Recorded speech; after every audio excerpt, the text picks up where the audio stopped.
वो कहावत है ना कि देखन में छोटे लगे घाव करे गंभीर। शुरुआत में करना चाहूंगा इसराइल के हैफा शहर में लेके आया ताजा मिसाइल सऊदीया से स्ट्राइक से। भी जी हां दोस्तों, बहुत करीब 20 सेकंड का वीडियो है और आप इस वीडियो में देखेंगे कि किस तरह से आसमानों में सबसे पहले मिसाइल्स दिखाई देती हैं। आप देख रहे हैं आसमानों में मिसाइल्स दिखाई दे रही हैं और फिर कुछ देर बाद जमीन पर जोरदार धमाका होता है। देखिए वीडियो, जिससे आपको पता चलेगा कि किस तरह से ईरानी मिसाइलों की जद में इसराइल का हर अहम शहर है। देखा जाए वीडियो।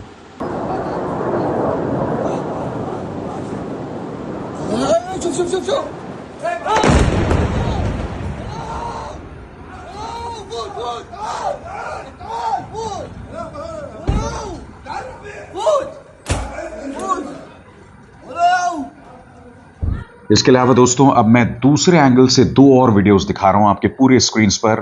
दो वीडियोस ये दूसरे एंगल से हैफा के अलग अलग हिस्सों में जो ईरानी मिसाइलों का कहर दिखाई दे रहा है। इस तरह से इस वक्त ईरानी मिसाइल्स इसराइल के हैफा शहर को टारगेट कर रहे हैं। अब मैं आपको एक और धमाका दिखाना चाहता हूं दोस्तों। एक बार फिर इसराइल का हैफा शहर निशाने पर है ईरानी मिसाइल्स के। देखा जाए। पूरी ध्यान से सुनिए, और जानकारी यहाँ मिलेगा। और न सिर्फ हाइफा दोस्तों, उत्तरी इसराइल के कई शहर इस वक्त ईरानी मिसाइल के कहर का सामना कर रहे हैं दोस्तों। अब मैं आपको उत्तरी इसराइल में एक कार पार्क का नजारा दिखाना चाहता हूं। इसमें आप कई कार्स को देखने वाले हैं और फिर उसी के बीच होता है एक जोरदार धमाका। देखा जाए।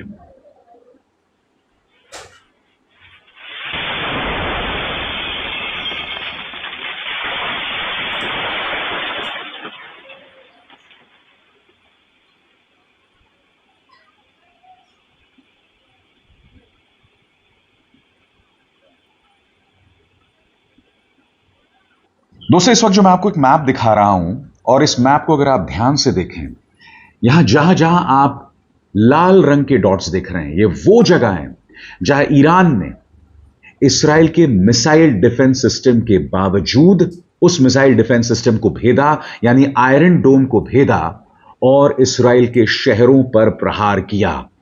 यह अपने आप में बतला रहा है कि किस तरह से ईरानी मिसाइल्स जो हैं वो सफल साबित हुई हैं। और सबसे बड़ी खबर जो कि चिंताजनक है इसराइल की निगाह से, इसराइल के पास जितने इंटरसेप्टर हैं, यानी कि जब एक मिसाइल आती है तो उसे टालने के लिए, उस हमले को टालने के लिए इंटरसेप्टर्स होते हैं। ईरान के पास मिसाइलों की तादाद कहीं ज्यादा है बनिस्बत इसराइल के इंटरसेप्टर्स के। और यह इसके लिए बहुत चिंताजनक बात है। और यह बात कोई और नहीं, वॉल स्ट्रीट जर्नल कह रहा है, अमेरिकी अखबार वॉल स्ट्रीट जर्नल कह रहा है, जिसकी हम चर्चा करेंगे दोस्तों।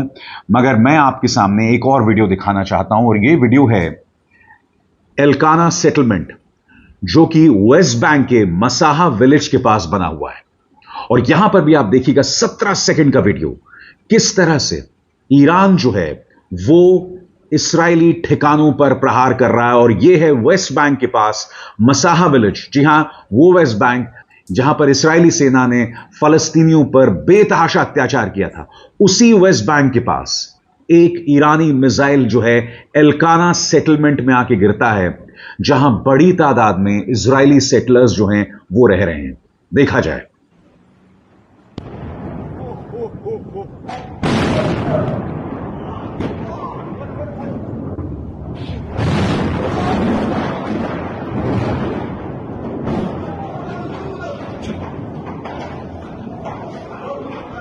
और जैसा कि कुछ देर पहले मैंने आपको बताया दोस्तों, हर गुजरते दिन के साथ इसराइल के इंटरसेप्टर्स खत्म होते जा रहे हैं। और सबसे बड़ी बात, कई वेस्टर्न एक्सपर्ट्स ये कह रहे हैं कि युद्ध विराम की जल्द घोषणा की जानी चाहिए, क्योंकि ईरानी मिसाइल्स का जवाब इसराइल के पास नहीं है। उसका सो कॉल्ड आयरन डोम बुरी तरह से एक्सपोज हो गया है। और आपका ध्यान मैं खींचना चाहूंगा वॉल स्ट्रीट जर्नल की इस रिपोर्ट की तरफ। Israel is running low on defensive interceptors, official says। सरल शब्दों में एक अमेरिकी अधिकारी के मुताबिक इसराइल के पास अब अपने डिफेंसिव एरो इंटरसेप्टर्स की कमी होती जा रही है, जिससे चिंता बढ़ गई है कि अगर यह संघर्ष जल्द नहीं थमा तो वो ईरान की लंबी दूरी की बैलिस्टिक मिसाइलों को रोकने में कमजोर पड़ सकता है। अमेरिका को इस दिक्कत का पहले से अंदाजा था और इसीलिए वॉशिंगटन ने जमीन, समंदर और हवा तीनों जगहों से इसराइल की रक्षा को मजबूत करने की कोशिश की है। जून में जब से टकराव बढ़ा है तब से पेंटागन ने इलाके में और मिसाइल डिफेंस सिस्टम भेजे हैं। अब यह चिंता अमेरिका को भी सता रही है, कहीं उसके पास भी इंटरसेप्टर्स की कमी ना हो जाए।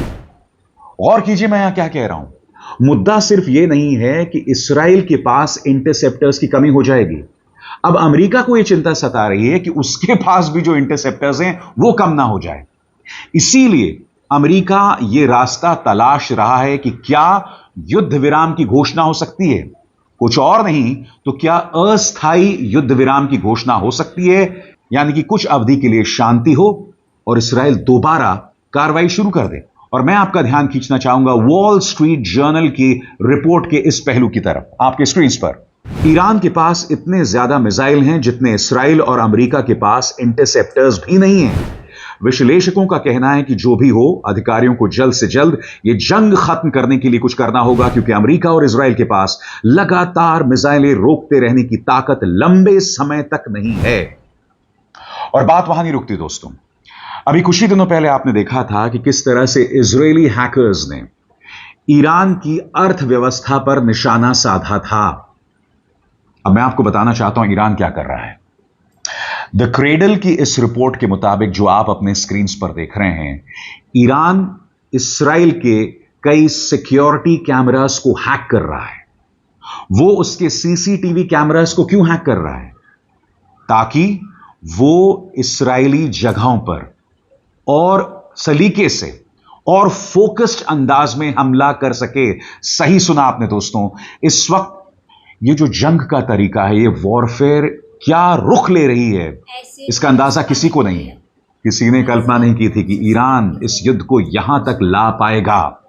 द क्रेडल की रिपोर्ट पर गौर कीजिए। Iran hacking security cameras across Israel